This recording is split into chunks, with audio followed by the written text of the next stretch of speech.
Okay, so what I was gonna do was a PowerPoint presentation. Hold on, let me see if I can flip the camera.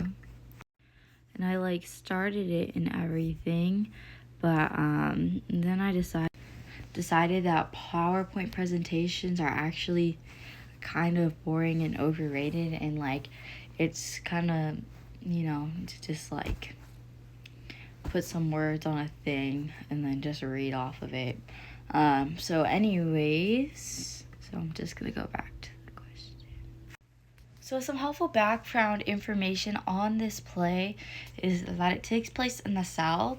I'm not 100% sure like what time it takes place, or like not what time, but like what era it takes place in, just because I can't tell based off of the dialogue, because it seems like it would be current, but then it's also kind of giving like 80s Texas in a way. It's like sweet and southern and also 1800s, but then I'm not sure that there were many strippers in the 1800s, but Okay, I've also decided that the theme, or at least one of the themes of Selma, is appearances versus reality. So basically in this play, there's a girl in her, I want to say either late 20s or early 30s based on the other characters in the story. She's a working woman. She works as a stripper. And she takes care of her mother because her father has died. The mother is kind of on the meddling side, which I think sounds like a lot of Southern mothers, like from the olden days. She said she grew up in a time where she didn't get to make her own choices. So that's why I'm thinking it's not present day. And so basically, this mother, she feels bad for her daughter, who is happy and content where she's at, and she has a plan for her life. She's a little bit of a feminist. She can take care of herself. Those two aren't related, by the way. But yeah. So pretty much there's a neighbor down the way in his early 30s. He lives alone. He's a bachelor. And the mom invites him over, and basically this mother has decided that she wants to try to set up her daughter with the neighbor. And though Selma is very like hesitant and resistant to this, she's like, "Hey mom, I'm a strong, powerful young woman and I don't need no man." And we really love that for her, because who doesn't love that? But the mom is very like insistent and like persistent with trying to get them together. She invites him over to mow the lawn. He's a reputable man. He has his own business and everything. And Selma, she doesn't really want this dude like messing up her vibe. But anyways, so the mother keeps meddling, and eventually they meet. And Selma eventually falls for them after continuous meddling from the mother, pushing them together, her making up excuses like have them be by themselves and stuff. And pretty much she just sets them up together. So anyways, they're like in their talking phase and whatnot. And the mom kind of messes it up a little bit, but it's kind of cute, and it like pushes them together more. And then he comes over one day and he tells this awful joke, and he was like, haha, isn't that funny? So apparently he has a terrible sense of humor, so he must have been like rich or hot or something, or maybe he was just nice, but he wasn't funny. But anyways, and this joke seriously offends her, because he was like all upset that his coworkers wanted him to go to the strip club, and he showed his friends a picture of Selma.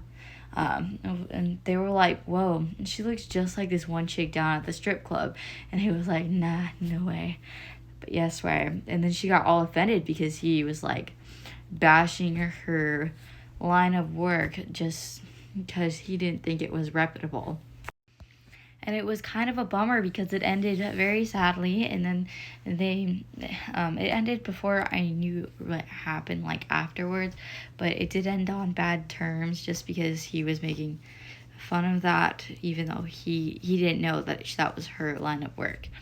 But she believes it to be a reputable way to make money. But traditionally, that is frowned upon, and he's a traditional man, so that would be expected. But what she said was she's her own boss, so she's a freelance boss babe. We love that for her. But in this this era, it wasn't really acceptable for her to be doing stuff like that, according to him and like her mother and probably all those other good country Christian Southerners. He was especially upset because she has like all the appearances of like a good Southern girl who takes care of her mom. She's going to school. She wants to have a great life and everything. But her job was just not it for him. And like she never was hiding it specifically. She just didn't really tell him. It wasn't like she wasn't gonna tell him, but it was pretty awkward. And he also had the appearance that he was like this strong man who knew what he wants and probably wouldn't be fazed by like somebody's job, especially something like that. Like maybe that's not his cup of tea, but he doesn't need to bash on other people's lifestyles, regardless of his opinion on it. So it kind of seemed like he would be okay with that and like willing to overcome it.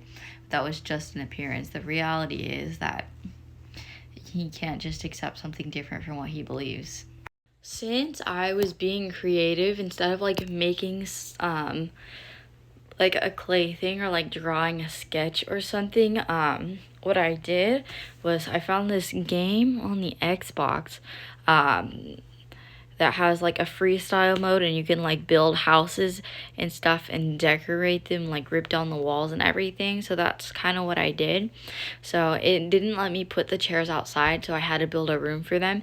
So this is the pretend outside front porch. So the two rooms that are in this play are the front porch, and then I'm guessing like the kitchen, dining room, front area, like that's all like one big area, kind of like southern porch style. So this right here, so pretend the blue is sky and this is the front of the house.